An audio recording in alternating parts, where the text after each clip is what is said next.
With the racist and punitive Northern Territory intervention, Stronger Futures, finally set to lapse after its 15-year path of destruction, this Howard-led government policy that has decimated Aboriginal communities since 2007 is finally coming to an end.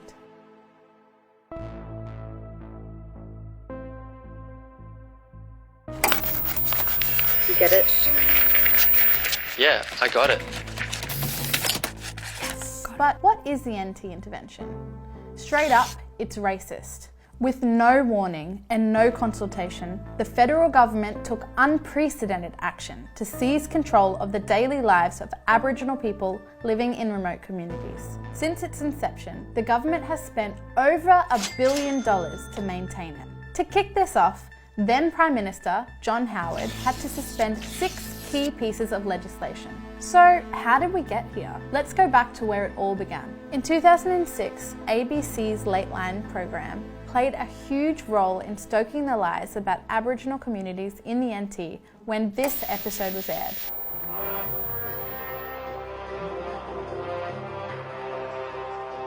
Everybody in those communities knows who runs the pedophile rings. They know who brings in the petrol. They know who sell the ganja. They need to be taken out of the community and dealt with. In 2006, the ABC's Lateline program aired an interview with an anonymous man said to be a youth worker who lived in Mutijulu. This man was Gregory Andrews. He was not a youth worker and did not live in the community. This sensationalist propaganda led to the government report released in 2007, sparking 15 years of paternalistic government control. In April, this report investigated public allegations of abuse on Aboriginal children. Like countless reports before it, the authors pointed to a range of complex issues, spanning from poverty, health, housing, and employment. Importantly, the report championed the need for community-driven solutions. But 2 weeks later, the Australian Defence Force was on the ground, in uniform, in remote communities. Shortly after, John Howard and Mel Brough implemented the NT Emergency Response Act, chillingly introducing 5 pieces of legislation overnight, just like that.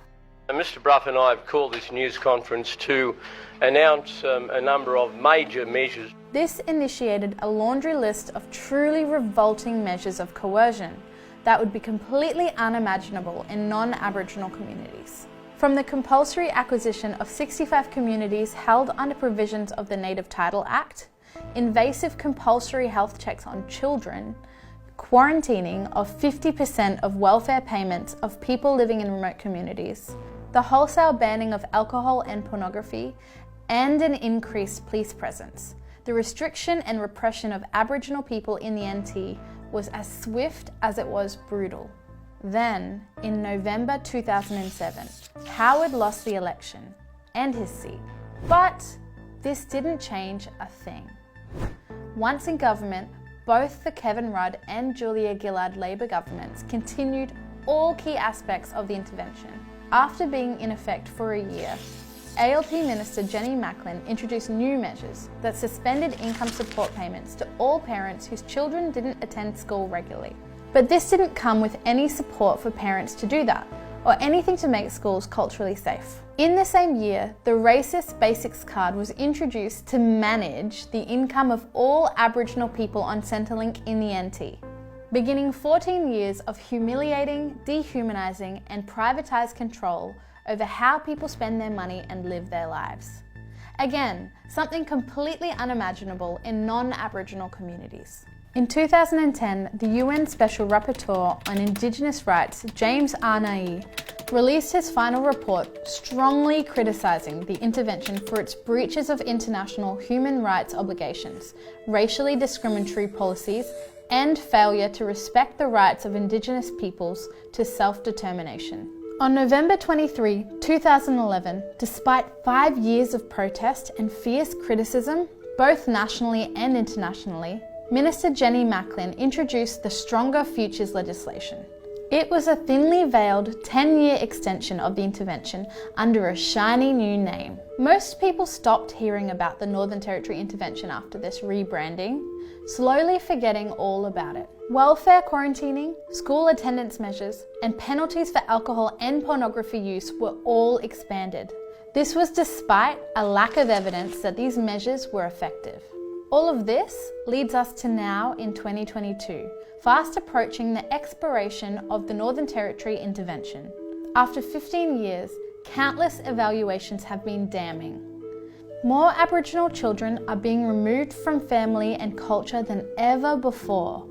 The NT intervention saw a massive injection in child protection funding. And instead of focusing those resources on supporting families and communities, the rate of child removal has increased more than threefold. The punitive measures have not increased school attendance and instead saw a massive spike in youth suicide and self-harm. The damage caused by the punitive nature of measures such as welfare quarantining, stigmatisation of community residents through links to dysfunction and child abuse, loss of autonomy, and imposition of culturally inappropriate policies is far and wide-reaching. But the time has come for First Nations communities of the Northern Territory to be self-empowered after 15 years of surviving the most discriminatory form of government control, designed to externally manage the lives of Aboriginal people in the Northern Territory.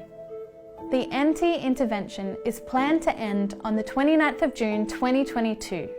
Now is a critical time to call on the government to listen to the voices of elders and community leaders who have the solutions and know what's best for their communities to be self-determined. It's time for the government to invest in local schools and programs that help parents, teachers and children foster two-way learning, create pathways and opportunities for young people to learn new skills and partake in professional development programs in our Aboriginal organisations, build women's shelters, aged care facilities and high schools in remote communities, build more houses, not house extensions, that cater for overcrowding issues, lower the food prices in shops and fix the roads that cause extensive car damage.